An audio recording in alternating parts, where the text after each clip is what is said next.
What's the strongest ship in the fleet? And I know fleets. Friendship. Scene Snobs, you guys are great. Yeah, thank you again so much for being on, sir. This is amazing.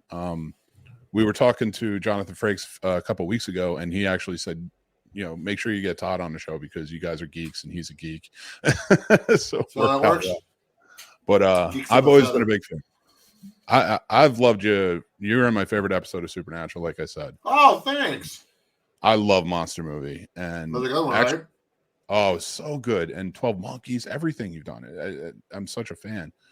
But it was Supernatural that really made me so aware of you that I've, every time I see you now, I follow and I watch stuff because you're in it. Aw, and thanks. So when you popped up as Captain Shaw, I was like, yes, this is amazing. But it really comes down to I was very lucky to meet you. And I think it was late 2008, early 2009. I was living in Los Angeles. I worked in the industry. And I was at a bookstore. Oh, yeah? Yeah, we were both online. It was in Burbank. I want to say it was Barnes & Noble's, but it might have been another chain store. It's by the Barnes & Noble's is in Burbank. Yeah, that's in Burbank. Yeah, you were standing on one side of the line. I was standing on the other, and I looked over, and I'm like, and immediately I recognized you from Monster Movie. And I introduced myself, and you were just the sweetest guy. I didn't want to bother you, but you were really lies, sweet. all lies. Putting on a public face. No, for sure. You were just fantastic, and I love your career. So I appreciate that. And thank you for coming on. And this is Happy fantastic. Wait, let me make sure I fix my internet that I'm on the right internet. Ready? It may blank out for a second. Okay. Okay, sounds good. If not, if I lose you, I'll just call you back. Okay, great. Sounds good. There it is. All right. We did it. Now we are on the robust internet. Yes. Love it. It's much more robust. A word that's not used enough. It should be. And it's actually funny you do that. Because my partner does a lot of vocal exercises before we get started on any show. And robust is a word he uses. It's a good word. Oh, absolutely. Yeah. It's just, I think I'm a little starstruck. And it's funny because I didn't get this way. Stop it. I don't know. It's just, having met you, it's coming back. You're very kind. And I'm such a big fan of what you're doing on Picard right now. Thank you. And my son wanted me to tell you, we watched Star Trek together. We watched them all. And he did. We were driving home from school. I was like, hey, I'm gonna interview Todd Stashwick. And he goes, can you tell me he's my favorite captain? And that, it's so, you have an 11-year-old, and we've watched them all. So like, he's really into it. Even Kirk?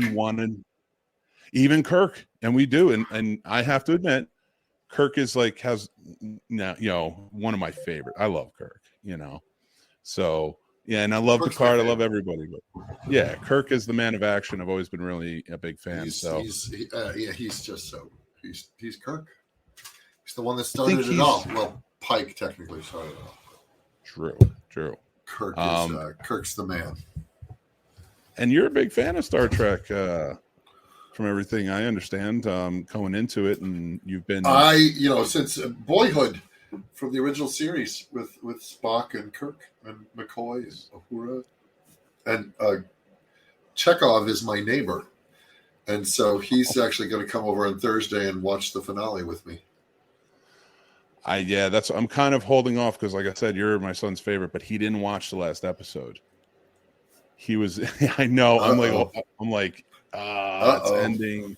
So, hopefully, I'm hoping I'm seeing Shaw is perfectly fine. It's okay. I'm telling myself that in my head. Keep telling yourself that. I want to see that Star Trek legacy. You know what? I am holding on to hope for sure. And as we talk about it and get into it more, but I'm hiding it from him for now because I just don't want him to be upset. That's funny. Yeah, it's a hell of a thing. It's a thing, and in terms of story arc, it's kind of gorgeous, right? Like they they landed him in a really interesting place, I think. Yeah, I was, it's funny. I was talking to a buddy of mine about it, and just everything they're doing this season and the parallels that they play out, like the Excelsior getting blown up by the USS Sulu, and having Shaw taken out by the Borg, especially after that amazing monologue you gave about Wolf 359. Thank you. There's some lovely verisimilitude there. It's like they've done this before. Right. Yeah, these writers are fantastic, and a lot of them were 12 Monkeys writers. So I had a bit of a running start with them, and they knew how to tailor the suit to fit me, And so after 4 seasons of that, so that I walked into this role, and just the way it was written felt like I'd already been playing him for years. It just was really comfortable. And so I was fortunate, to be literally given a role that I didn't have to dance for, and then to step into it and have it fit like a expensive suit that was made for me, bespoke, was a rare and wonderful thing. It doesn't happen a lot as an actor, so you got to. Do you have a friendship with Terry Mattel? Because I know he created 12 Monkeys, and you were also on Enterprise where you played Talek. So I didn't know him on Enterprise. I met him at my audition for 12 Monkeys in 2014. If I think so. Yeah, 2014. Because then I worked on the show 2015, 2016, 2017. Yeah, you were great as Deacon. He was fantastic. That's a great part. Absolutely great part. When that show was announced and I saw, they were going to do 12 Monkeys, and I love the movie so much, I was like, I don't know if I want to see it as a TV show. And by the end of it, I was completely turned around. I was like, actually, I prefer the TV show. It certainly has the real estate to go deeper and create an ensemble and explore characters that weren't in the film, and just build out a mythology, because you have to sustain seasons and not just 90 minutes to 120, right? So it's a different beast than the movies. It's a different beast. Yeah. And stepping into that and not having been a character that's appeared in the movie, when you're walking in and you're becoming this character, what were the changes that you felt or additions that you wanted to add to that role? Well, there wasn't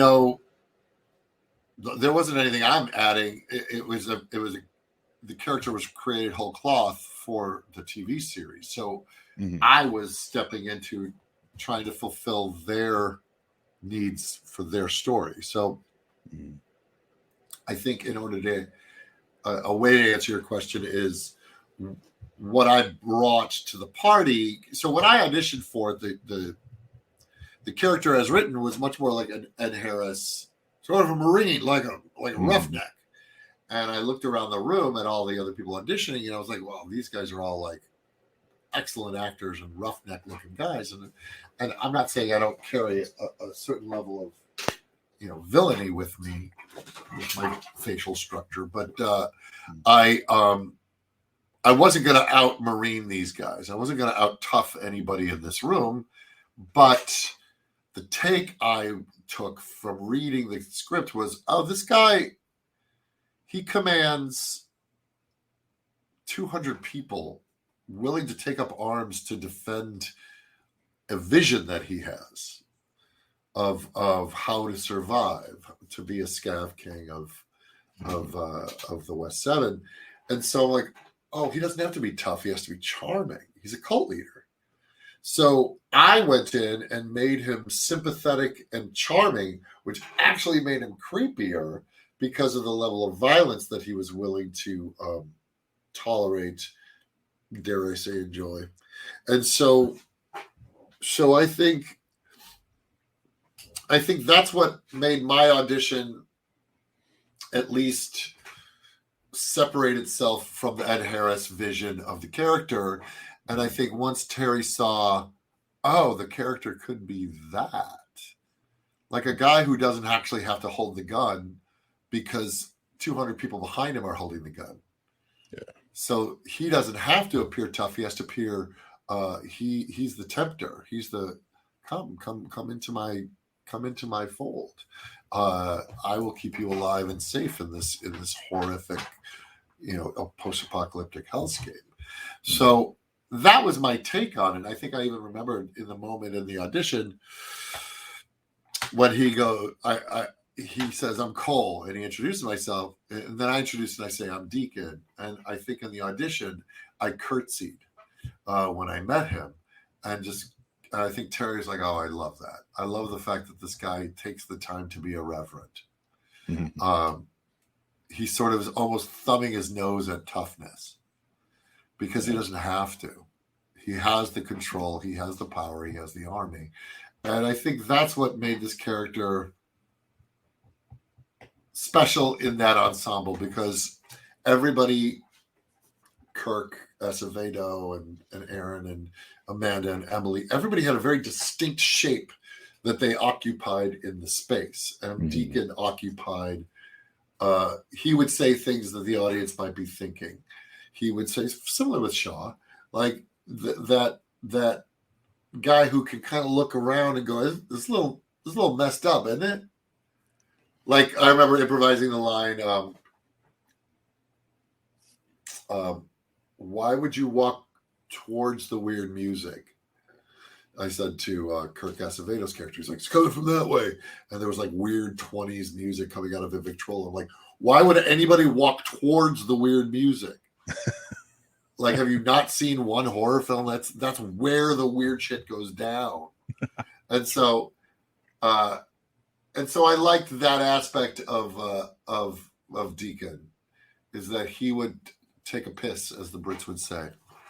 Yeah, and I noticed that a lot too. A lot of your characters, especially when you're more like with Shaw, is not, of course, not evil, but he's a stern captain, and he's certainly an antagonist. Yeah, absolutely. And at first, and then when I'm telling you, when you hear his story, it's just everything. Like, I remember watching it, and I'm like, yeah, no, I understand why he feels like I did not understand all the way up. I'm like, I don't know why Shaw's I get it. He doesn't like him because he was Borg Locutus. But when you tell that story, I'm 100%. I even looked at my son. I'm like, no, I get it. I completely understand. Get it. Yeah, I mean, what's so funny is that, like, because I went on the Star Trek cruise and love getting nerd deep with people about it. And they're like, we love to hate you, and I would just often stop people and go, okay, so why do you hate it? There's only 2 episodes that aired. I go, let's break it down. Do you hate him because 2 older guys without orders decided to change his course? Did you hate him because those 2 older guys stole his shuttle? Did you hate him because his first officer directly disobeyed a direct order? Yeah. Oh, you hate him because he's snippy. Yep. Like, he's right. If any of those things had happened to Picard and Next Generation, you'd be mad at the guy that's doing those things to Picard. But because I was rude to their favorites.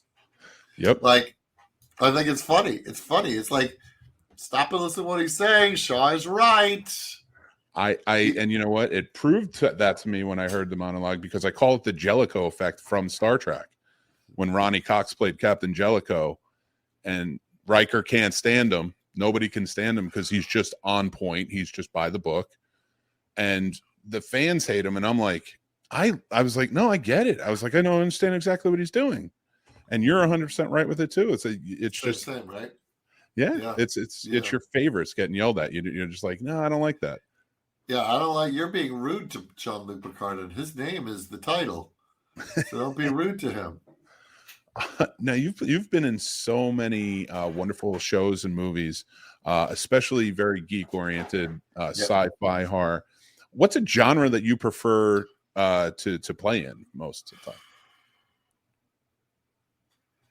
I mean, well, both 12 Monkeys and Picard were sci-fi, and Supernatural's horror. I haven't really done fantasy yet.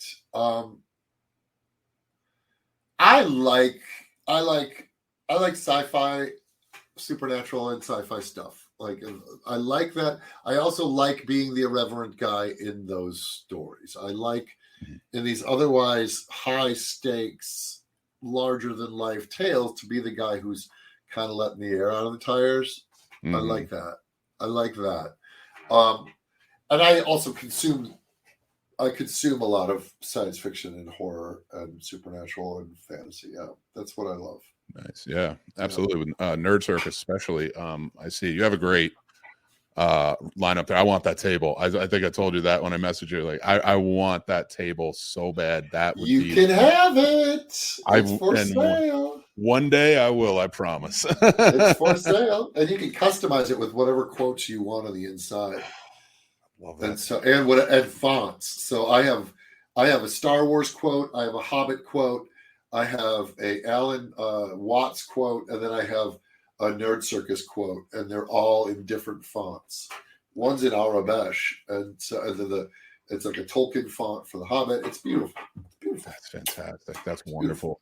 And what in Mystical Libations, I was telling a friend of mine he was a former bartender, but he does a show on our channel where he makes drinks themed to movies and TV shows. That's fun. And I told him right off the bat, I was like, we got to get you this book. I was like, you should make some of these on the show. That'd be great. Yeah. And he's all that's a fun book. It was a labor of love. I have one right here. I've been selling a bunch this week signed. So nice. I have it right there. It was an absolute labor of love, and I'm so thrilled people are getting a kick out of it. Because it's functional. It's not just a book that you pick up and put down. It's functional. It's actually what I like about it is it's on some level I am able to inform other people's D&D games, like bring this extra, like some people make minis, some people do this. This is a bit of theater that I can bring to your game, and I love that. Nice.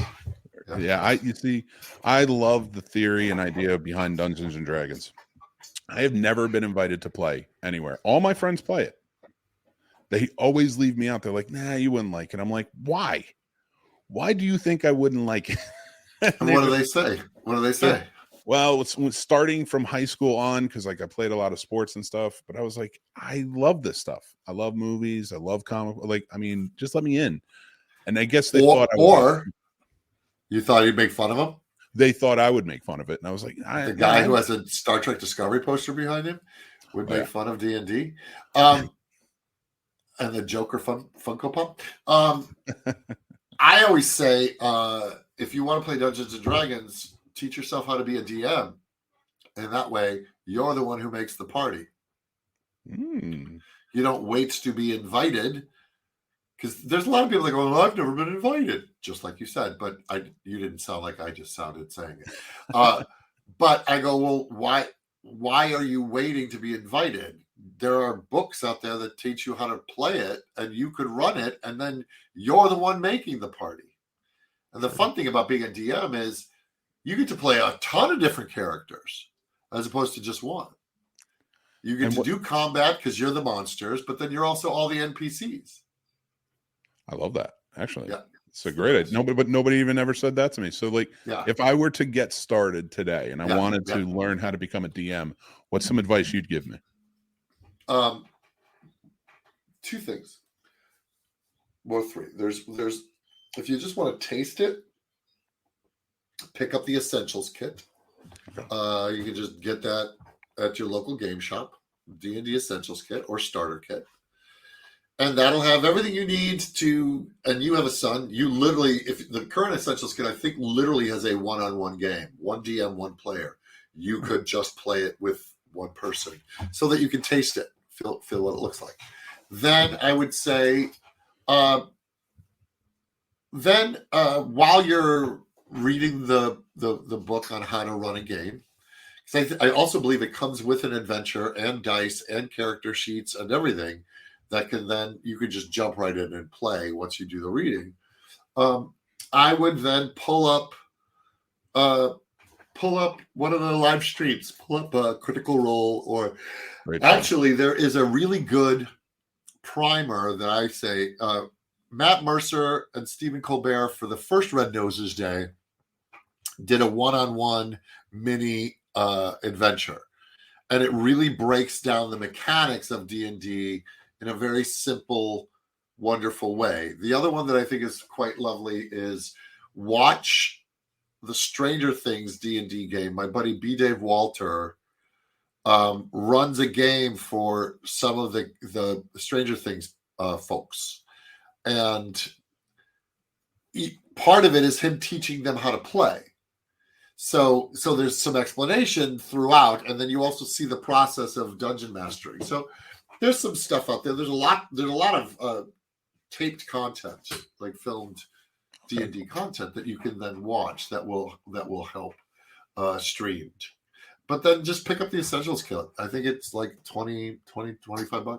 Nice. You can get it at a game store. I support your local game shop. Yeah, absolutely. And then if that like appeals to you, you then go forward and go, okay, now I want the player's handbook, the Dungeon Master's Guide, and a monster manual. I want to expand my exploration into this game. But yeah, that would be the way that I would say get started. All right. Don't wait around for your friends to invite you. Throw the party. I love that. That's a great advice. That's fantastic. Thanks. And I've always was, and I just took an interview like this after 25 years to find out. And I'll tell you this: once you are the DM, watch how people come out of the woodwork. I always wanted to play. No one ever invited me. Well, come to my table. I'll be the one who invites you. It becomes a very sought after skill that people want you to then do for them, and it's a great way to hang out with people, spend an evening, tell a story, go on an adventure. The dice lend such a level of unpredictability that I literally anywhere in my house, I at an arm's length can pick up a D20.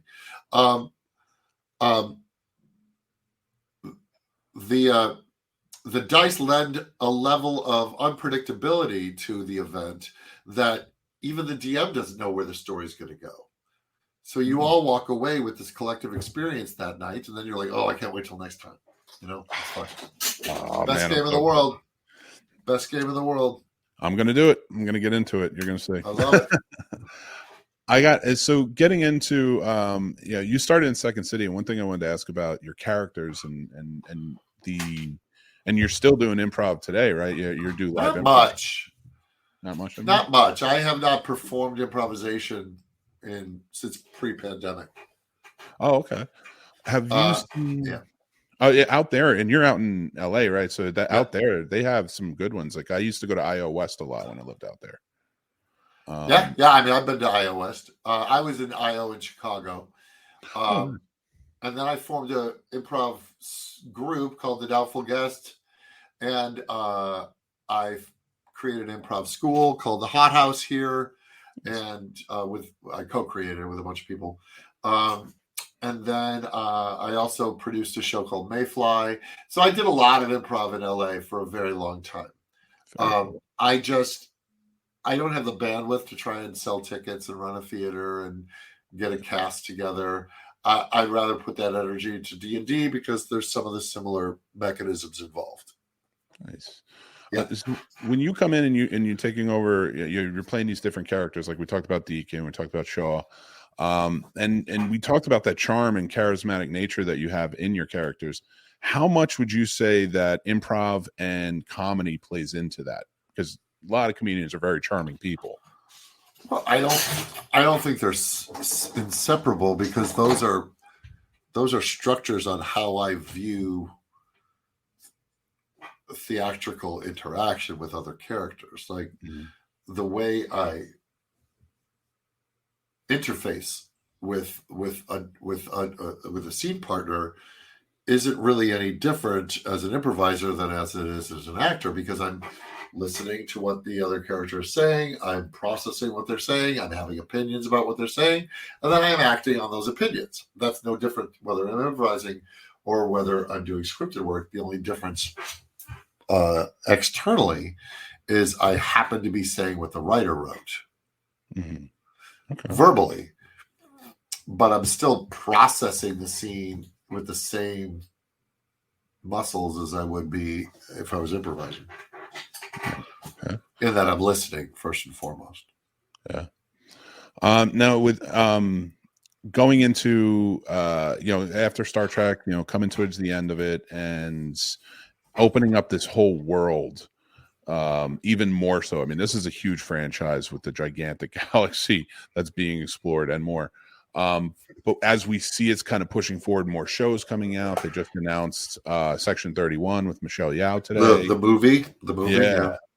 It's very exciting stuff. For you, where would you like to see Star Trek go in the future? Like, what would you really like to see them get into more so than maybe one thing or another?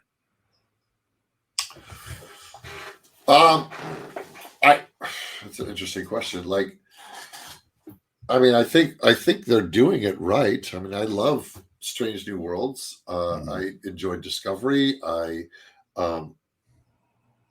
So like, what do you mean? Like, what medium? Well, Section 31 is an interesting one because they never really, other than they've always been a presence, they'd never really gone into that. And now Starfleet Academy was announced, and with Prodigy. Is there a certain time frame you'd like to see? Oh, I like sticking in the 25th century. I mean, I think the idea of doing a show set in the 25th century wonderfully lends itself to keeping the door open for these legacy characters that we love. It's harder to pull in Worf if you are 3,000 years in the future without a very special episode that involves some sort of time-space continuum thing. So I'm comfortable in this era. This is my era. Especially as an actor, this is my era. And then as a fan, I like Strange New Worlds. I like going back to that 60s retro thing. I like that vibe. That's what I grew up with before TNG. I think there's a lot of stories to tell. I think ultimately, if it's always about the characters and then about I love the idea that Star Trek explores deep human drama and fantastical settings, and how do we solve these challenges put before us, these fantastical challenges. How do we solve them through tolerance, patience, community, compassion, all of the good virtues, right? I always find that good. So as long as they keep telling those stories of using compassion and science to solve fantastical problems, where it's set, I don't have a dog in that fight. Yeah. And I get that, and I love that answer too, because it does really encompass. Like I show my kids Star Trek, I show my kids Doctor Who, because it has such a hopeful look to the future, and that is something. And I love Star Wars. Don't get me wrong, but sometimes it can be. Who's your doctor? Eccleston. Great doctor. I'm a Matt Smith man myself, but I just like the fairy tale of that season. I like the and you'll see why. I like the meeting a doctor who just was on the front lines of the Time War. Like, this is a veteran. He's a veteran. And I think Eccleston, as much as it was all up here and fantastic, there was this cold streak of a man who saw things he never wants to see and he can't unsee. Yeah.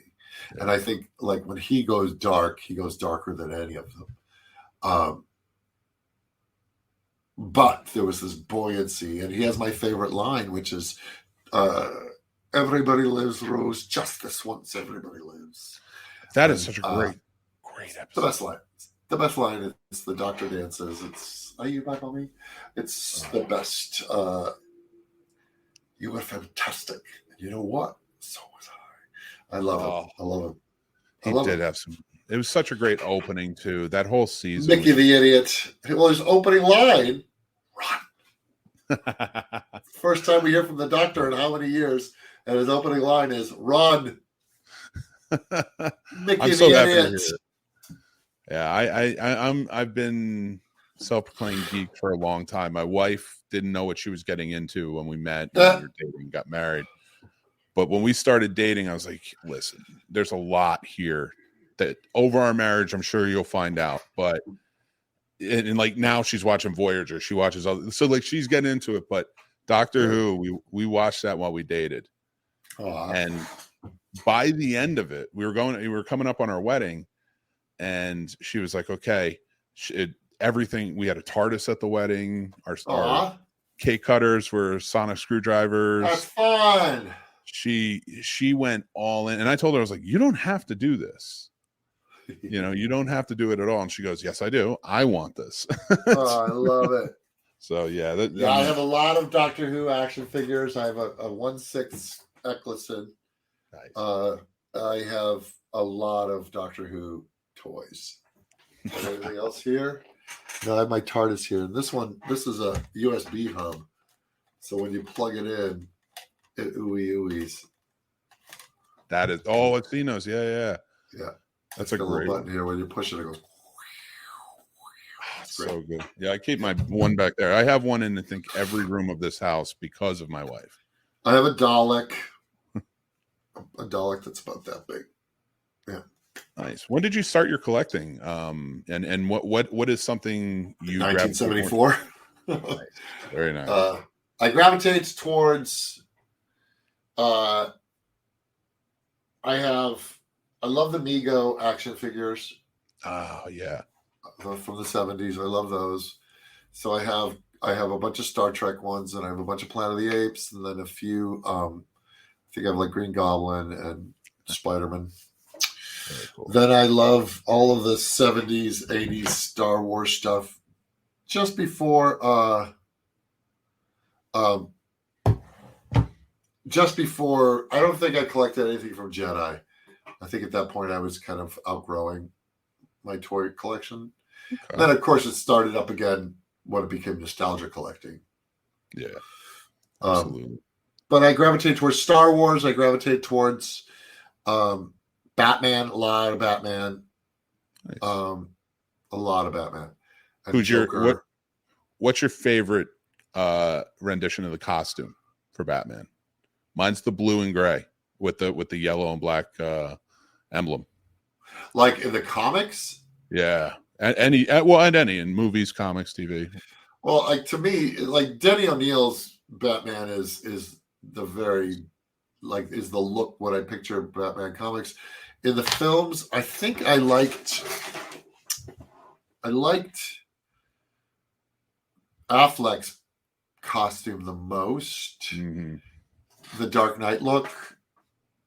It did not feel like a tech suit, like an assault suit. It felt comic booky. It felt like fabric, and he could move his head, and it just was. It was that Frank Miller look, and I really dug that. Yeah. I mean, the Keaton one, he couldn't look around. I like Pattinson's a lot. That costume's pretty darn great. Yeah, it's very tactical but not. It's very so like the sort of the leathery kind of Halloween mask look. I love it. Is in the Rose Gallery, is there anybody you would love to play? Lobo. That's a great one. He's more of a Superman villain. Yeah, Lobo. In the Gotham verse, well, I played Black Mask on Gotham. Yeah. That was fun because actually, I was in Gotham City. It was cool. Yeah, it was a great show too. You did. And I got to be at Arkham Asylum, which was really cool. And that was shut up in Baltimore, right? Because my buddy a buddy of mine had a New York City. Was it New York City? I don't know why I thought Baltimore for some reason. Silver Cup Studios in New York City. Beautiful. Other Batman villains that I would like to play, like deep cut stuff. I haven't seen Professor Pig on screen yet. That would be a good one. Fun. I don't know if I'm the one you cast as that. I mean, look, if I was going to play a Batman villain now, I'd play Hush. That's a good one. Right? I mean, yeah. I'd play Hush. And I think that would work really well. And I'd love to see. I'd love to see it done. He's kind of a Bruce Wayne doppelganger. Yeah, oh for sure. But I really appreciate this with everything, and you coming on here and talking to us, and talking nerdy with you. I love that. I love all day long. I can talk nerdy, but I know you had a short period of time. I don't want to keep you too long, and I appreciate you coming on. My pleasure. Can I ask one question? You got it. Out of all of them, you can't pick yours. Can't pick yours. But out of all the Star Trek ships, what's your favorite? Oh, do I have one in here? Hang on, I'm just trying to think. They might be in the other room. The 1701. The original? First one. Nice. The first Very one, nice. Yeah, that's my favorite too. I mean, without any letter designation. I mean, it's the cheapest looking one, clearly, but it's just such affection for it. Like it just makes my heart sing. And then the ones from like the motion picture and Wrath of Khan, like the kind where they started beefing them up and bringing much more modern sensibility, but that ultimately, and look, what Terry did with the refit of the Neo Constitution class with the Titan, he's certainly tipping his hat to where his heart is, and having that design be the hero ship for Picard season 3, and it looks a lot like Kirk's. It does. Yeah. I mean, I think even in the mouth of Jack Crusher, he put saying his favorite ship is the 1701. I don't know if it was the C. It might have been the C. Yeah, and I can see that with the look of the Titan and that, because the C was very boxy in a lot of ways. Well, the Titan, I think what I love about the Titan is it has a phaser profile. I'll have to go back and look at that. I didn't even think about that. Yeah, but like Kirk's phasers. Yeah. Like it has this sort of, it kind of there's like a bit of a tail, and then it widens out towards the front like the phasers. Yeah, I think the Titan's pretty sexy. It is. It was a beautiful ship. Beautiful ship. Yeah. And hopefully we'll see you back on it. Science fiction, man. Anything can happen. I don't know. Don't get your hopes up this season, but anything can happen. I'll keep hashtagging legacy. I mean, look, I'm not saying I'm not in the finale, but it'll be interesting to see how people enjoy it. I had a blast. It's some really good stuff. It's really, really good stuff. And you were amazing on it. You definitely going You're down very one of kind. the best captains of all time. Me and Phil. Take it. Thank you again. Thank you so much, Todd. This has been my fantastic. pleasure. My pleasure. Take care of yourself. I'm gonna do the thing. Live long and prosper. There I did it. Peace out. Take care. Take care, sir.